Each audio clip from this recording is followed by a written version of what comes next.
Yo, what up, guys? Welcome back to another video. Yeah, we're doing part 2 of this. It was really stupid, so yeah, let's get into it.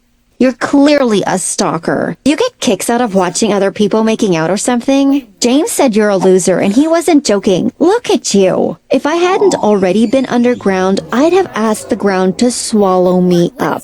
No one had ever been so mean to me before. After that, it was really uncomfortable, and all of us were in a bad mood. Soon, it became obvious we'd all have to spend the night down there. So I found a corner as far away from Amy as possible and lay down. I was still shivering and thought about using the insect-infested blanket, but Amy had already grabbed it. There was no way I'd fall asleep. I was so thirsty, and even though the shelter luckily had a small toilet, there was no sink, which meant no running water. I'd have drunk the rain earlier if I knew this was going to happen. I covered my ears because I was afraid I'd hear them kissing, and eventually I must have fallen asleep because the next moment I found myself waking up to hearing a rustling sound. I looked over at Amy, and even though I couldn't see anything, I knew she was eating something. I could hear her. I couldn't believe she had food with her and wasn't sharing it. Did James know? I should have said something, but I was too scared. I'd already caused enough trouble. Finally, morning came, and by then my phone was at... Yo! What the fuck? Your crush is on your background screen? How did you even get that picture? What the heck, bro? That's not even possible. Bro, like...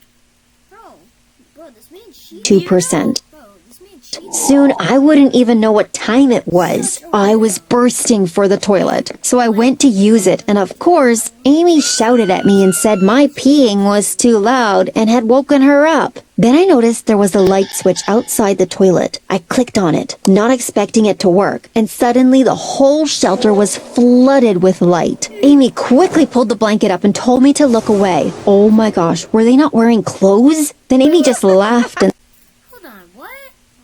Pause there, pause.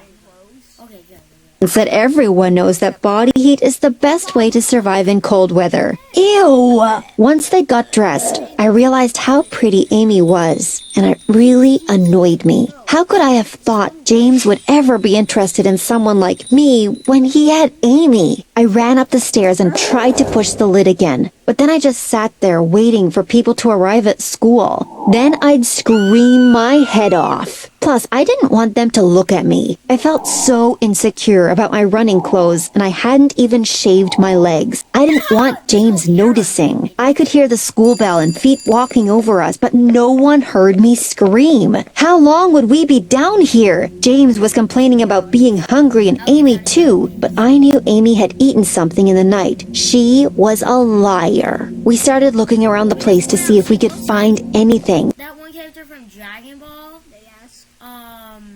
whatever is the robot that Curran married, yeah, she really looks like... And James suddenly sounded happy. Under the sandbags, he'd found some old bottles of water. The water looked disgusting, but I'd have drunk anything by that point. Both James and I downed like a liter each, but Amy refused. Suit yourself, I thought. Then about an hour later, I started getting a weird pain in my stomach. Oh no. There was no toilet paper. This couldn't be happening. I had to run and almost puked my guts up. And I wasn't the only one. James raced in after me, and at one point, we were both lying on the floor taking it in turns to vomit. Not exactly what I had in mind for our first date together. That water must have been 20 years old or something. Amy got seriously annoyed, and he tried to drag James out of the bathroom. Was she jealous? And then I noticed an empty soda bottle behind the toilet. Had Amy secretly had a bottle of soda and not told us? How selfish. That first day seemed to fly by. Most of it spent in the bathroom.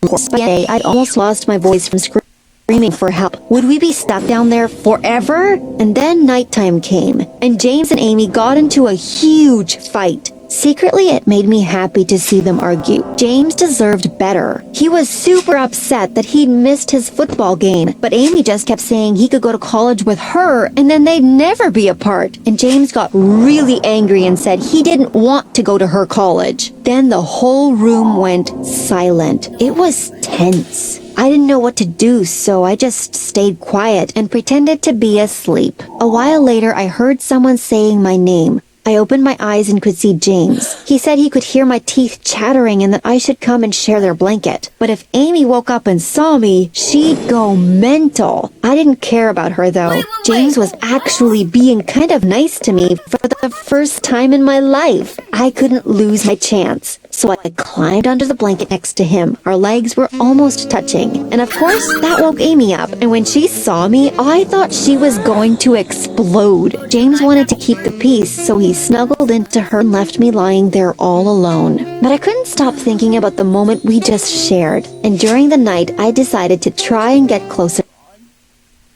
Is that supposed to be a bar? to him. I rolled over until I was almost right at his back. But then I heard something. They were kissing. I was watching them, wishing it was me he was kissing. I couldn't stop staring, but suddenly, Amy opened her eyes and caught me watching them. She told James, but James said I was asleep and that they should get some sleep too. But James didn't go back to sleep. He waited until Amy was snoring next to him, and then he reached out his hand and grabbed No. Oh my god. Hey, this is Cheater, he's cheating on her. mine. I felt my heart was going to explode, and I so badly wanted to get closer to him, but it was too risky. There was always the next night, right? So we fell asleep holding hands, and I couldn't stop smiling. In the morning, though, I was lying there all alone. When Amy got up to go to the bathroom, I smiled at James, and he smiled back. But then Amy came out and saw me and said, "Freak, stop staring at us like that." I thought James would stick up for me, but he didn't. He was acting like nothing had happened between us. The rest of that day was kind of weird. We just sat around quietly. At one point, James almost fainted. I mean, we were all starving. I was so weak, I just kept napping, and when I woke up from one of my naps, James and Amy were eating biscuits. Where did they get them from? I could almost feel the saliva pouring out of my mouth, and I assumed Amy would offer me one. Alright, part three, I guess. Part 3. Alright.